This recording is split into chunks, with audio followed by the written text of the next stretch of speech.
Cinema should do well. Okay, ನಾನೀಗ last time ಹೇಳಿದೆ, ವಿಚಾರ ಬಂದಾಗ ಅವ್ರ ನೋವುಗಳು ಅವ್ರಿಗೆ ಇರ್ತವೆ, ಅವ್ರ ಫ್ಯಾನ್ಸಿಗೆ ಅವ್ರ ನೋವು ಇರ್ತಾರೆ ಅಂದಾಗ ನಾವು ಮಾತಾಡೋದು ತಪ್ಪಾಗುತ್ತೆ. ಸರ್ಕಾರ ಕಾನೂನು ಅಂತ ಬಂದಾಗ ಅವ್ರೇನ್ ಮಾಡ್ಬೇಕು ಅವ್ರು ಮಾಡ್ತಾ ಇರ್ತಾರೆ, ಅದಕ್ಕೂ ನಾವು ಅಡ್ಡ ಬರಬಾರ್ದು. ತಪ್ಪು ಸರಿ ಅಲ್ಲಿ ನಿರ್ಧಾರ ಆಗುತ್ತೆ, ಹಾಗಂತ ಅವ್ರು ಏನ್ ಕೈ ಕಟ್ಕೊಂಡು ಕೂತಿರಲ್ಲ, ಎಲ್ಲ ಮಾಡ್ತಾ ಇರ್ತಾರೆ. ನಾನು ಕೆಲವದಕ್ಕೆ ಯಾಕೆ ತಲೆ ಹಾಕಕ್ ಹೋಗಲ್ಲ ಅಂದ್ರೆ, ಒಂದು ವೈಯಕ್ತಿಕವಾಗಿ ನನಗೆ ಇಂಟ್ರೆಸ್ಟ್ ಇಲ್ಲ ಯಾರದೇ ವಿಚಾರ ತಲೆ ಹಾಕಕ್ಕೆ. ಎರಡನೇದು, ನಾವು ಮಾತಾಡೋದು ಕೆಲವು ವಿಚಾರದಲ್ಲಿ ತಪ್ಪಾಗುತ್ತೆ,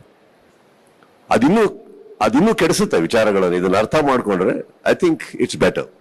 ಅಪಾರ್ಟ್ ಫ್ರಮ್ ದಟ್, ನಿಮ್ಮ ಫಸ್ಟ್ ಪಾರ್ಟಿ ಬರಕ್ ಹೋದ್ರೆ ಅಫ್ಕೋರ್ಸ್ ಗ್ರೇಟ್ ಮೂಮೆಂಟ್ಸ್ ಯಾರೊಟ್ಟಿಗೆ ಕಳೆದಿರಲ್ಲ, ನಾವು ಏನೇನು ಕಳೆದಿರಲ್ಲ ನಾವೆಲ್ಲ. ಬಟ್ ಆಮೇಲೆ ಯಾವ ಕಾರಣಕ್ಕೆ ಹಿಂಗಾಗಿರ್ತೀವಿ, ಆ ಕಾರಣ ಯಾರಿಗೂ ಬೇಕಾಗಲ್ಲ, ನಮಗ್ ಗೊತ್ತಿರುತ್ತೆ. ಗೊತ್ತಿದ್ದಾಗ ಏನಾಗುತ್ತೆ, ನಾನು ನಿಮಗೊಂದು ಒಳ್ಳೆ ಉದಾಹರಣೆನೂ ಕೊಟ್ಟೆ. ಕರೆಕ್ಟ್, ಸೂರ್ಯನು ಚಂದ್ರನು ಎರಡು ಚಂದಾನೆ ಅದಾದ್ರ ಜಾಗದಲ್ಲಿ.